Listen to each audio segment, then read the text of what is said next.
प्रिय विद्यार्थियों, हम रेस्पिरेशन के बारे में पढ़ रहे थे और हमने ये देखा था कि श्वसन के समय सांस किस क्रियाविधि से अंदर आती है और किस तरह से बाहर छोड़ी जाती है। इसके बाद आज हम देखने वाले हैं कि रक्त के द्वारा गैसों का परिवहन किस प्रकार किया जाता है। गैसों के परिवहन के अंतर्गत सबसे पहले लंग्स से ऑक्सीजन लेना और फिर उसे टिश्यूज़ और फिर कोशिकाओं तक पहुंचाना।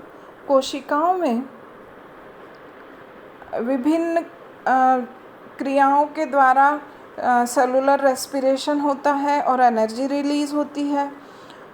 साथ ही कार्बन डाइऑक्साइड बनती है। अंत में इन टिश्यूज़ से कार्बन डाइऑक्साइड को एकत्रित करना और लंग्स तक लाना, ये है transport of gases through blood या रक्त के द्वारा गैसों का परिवहन। सबसे पहले हम देखेंगे ट्रांसपोर्ट ऑफ ऑक्सीजन या ऑक्सीजन का परिवहन।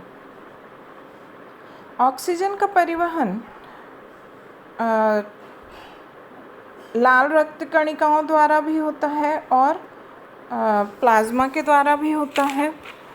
लाल रक्त कणिकाओं में, जैसा कि आप जानते हैं, एक श्वसन रंजक पाया जाता है, रेस्पिरेटरी पिगमेंट, जो कि एक ग्लोबुलिन प्रकार का क्रोमोप्रोटीन है। ये एक बड़ा प्रोटीन का अणु होता है। इसमें 4 पॉलीपेप्टाइड चेन्स होती हैं और प्रत्येक चेन से जुड़ा हुआ एक प्रोस्थेटिक हीम ग्रुप होता है। हीम ग्रुप मतलब iron containing group. Haemoglobin oxygen से रिवर्सिबल रिएक्शन द्वारा जुड़ता है।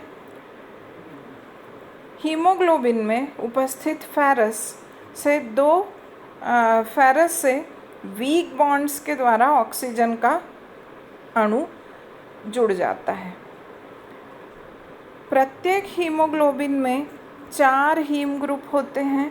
तो इस तरह से एक हीमोग्लोबिन का अणु 4 अणु ऑक्सीजन से जुड़कर उसका परिवहन कर सकता है। यहाँ पे आप रिएक्शन में देखिए, हीमोग्लोबिन को मैंने HB से दिखाया है। हीमोग्लोबिन 4 ऑक्सीजन अणुओं से जुड़ रहा है लंग्स में और परिवर्तित हो रहा है ऑक्सी हीमोग्लोबिन में, जबकि यह जब टिश्यूज़ में पहुंचता है रक्त के साथ तो वहाँ पर ऑक्सीजन रिलीज़ कर देता है और एक अणु हीमोग्लोबिन और 4 अणु ऑक्सीजन के टिश्यू में बन जाते हैं। ऑक्सीजन हीमोग्लोबिन में 3 फैक्टर्स के कारण बदलती है। ये तीनों फैक्टर्स लंग्स में उपस्थित होते हैं। एक तो है रक्त का pH, जो ऑक्सीजन यहाँ ब्लड का होता है वो होता है 7.4, मतलब हल्का सा बेसिक। जब रक्त का pH थोड़ा बेसिक होता है तब आसानी से ऑक्सीजन उससे जुड़ सकती है। दूसरा है लंग्स में तापमान शरीर की तुलना में कम होता है क्योंकि बाहर से ठंडी हवा लंग्स में आती रहती है। और तीसरा फैक्टर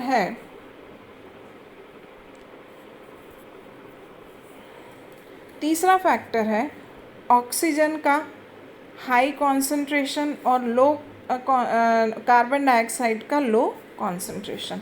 लंग्स में ऑक्सीजन ज़्यादा और कार्बन डाइऑक्साइड कम होते हैं।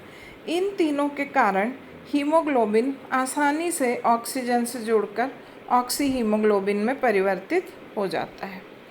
जब यह रक्त बहकर टिश्यूज़ में पहुंचता है या ऊतकों में पहुंचता है तो ऑक्सीजन को रिलीज़ करना आवश्यक होता है। उस समय हीमोग्लोबिन टूटता है और ऑक्सी हीमोग्लोबिन और 4 अणु ऑक्सीजन में बदल जाता है। यहाँ भी वही 3 फैक्टर्स हैं जो कि उल्टी अवस्था में प्राप्त हैं टिश्यूज़ में। एक है टिश्यूज़ में कार्बन डाइऑक्साइड की उपस्थिति के कारण पीएच थोड़ा एसिडिक होता है। एसिडिटी बढ़ते ही कार्बन डाइऑक्साइड ऑक्सीजन हीमोग्लोबिन से रिलीज़ हो जाती है। कैसे रिलीज़ हो जाती है? कार्बन डाइऑक्साइड ब्लड में उपस्थित पानी से जुड़ता है और बना लेता है कार्बोनिक एसिड। कार्बोनिक एसिड बनते ही हाइड्रोजन आयन कॉन्सेंट्रेशन बढ़ता है, ब्लड एसिडिक होता है और बाइकार्बोनेट आयन और हाइड्रोजन आयन बन जाते हैं। इन्हीं हाइड्रोजन आयंस के कारण हीमोग्लोबिन से ऑक्सीजन रिलीज़ हो जाती है। टिश्यूज़ में एक्टिविटी होती रहती है, इसलिए टिश्यूज़ का या शरीर के अंगों का तापमान लंग्स की तुलना में अधिक होता है।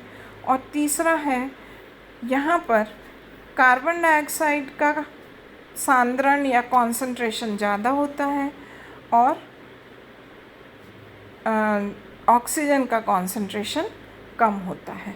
तो ये हमने देखा कि ऑक्सीजन का ट्रांसपोर्ट किस प्रकार होता है।